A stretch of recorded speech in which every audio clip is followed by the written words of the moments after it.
Hello, আসসালামু আলাইকুম। আজকে নিয়েছি রিফ্রেশিংয়ের নাস্তা। এখানে পুদিনা পাতা ইউজ করেছি, তাই রিফ্রেশিং হয়ে গেছে। তারপর এখানে নিয়েছি নুডলস, তারপরে নিয়েছি গ্রেট করা আলু, তারপরে এখানে নিয়েছি আমি বটবড়ি। তো এখানে 2-3 মিনিট সবগুলিকে আমি ভালোভাবে সেদ্ধ করে নেব। তারপরে এখানে আমি নিয়ে নেব কুচি করা রসুন, তারপরে নিয়ে নেব ঘি, তারপরে নিয়ে নেব ময়দা। তো এই সবগুলিকে একত্রে মিশিয়ে তারপরে এখানে একত্রে মিশিয়ে নেব। তারপরে এখানেও হয়ে গেল হোয়াইট সস। তো আমি এখানে লবণও দিয়ে দিয়েছিলাম।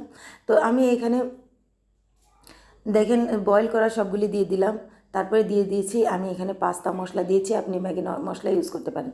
তারপরে এখানে নিয়েছি আমি পেঁয়াজ কুচি, তারপরে নিয়েছি কাঁচামরিচ কুচি, তারপরে এখানে লেবুর রস দিলাম, তারপরে লবণ, তারপরে এখানে আমি সস দিয়েছি 1 চামচ।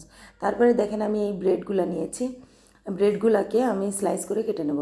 তারপরে এখানে দেখেন এই আশেপাশে সবগুলি সব কেটে তারপরে এটাকে আমি ব্রেড ক্রাম বানিয়ে নিয়েছি।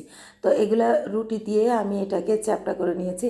তারপরে এখানে চারপাশে দেখেন আমি ময়দা মাখানো লাগিয়ে এটাকে এইভাবে করে নিয়েছি। আমি দেখিয়ে দিয়েছি বলে বোঝানো যাবে না। তো সবগুলি আমার হয়ে গিয়েছে। আমি তেলে একটু রসুন দিয়ে দিয়েছি, বোঝা যাবে যে তেলটা কতটুকু গরম হয়েছে, আর তেলে রসুনের একটা ফ্লেভার পাওয়া যাবে। এই জন্য মানে 2টা কাজের জন্য আমি এই রসুনটাই 2টা রসুনের কোয়া দিয়ে দিয়েছি। তারপরে এখানে আমি সবগুলিকে দেখেন আমি লাল লাল করে ভেজে নেব। আমি সবগুলি ব্রেডের এই ব্রেডগুলি দিয়ে দিয়েছি। তারপরে এখানে তুলে সাইডে রেখে দিলাম যাতে তেলগুলো ঝরে যায়। আপনি এইভাবে বড় প্যানটা ইউজ করবেন। দেখেন আমার এটা সুন্দর হয়ে গিয়েছে। তো এখানে আমি উল্টে পাল্টে দেবো। দেখেন আমি সবগুলো তুলে নিচ্ছি। তো এই দেখেন আমি তুলে নেওয়ার পর এই যে আমি এইভাবে ব্রেডে সেজিয়েছি। কেমন লাগলো? আসসালামু আলাইকুম।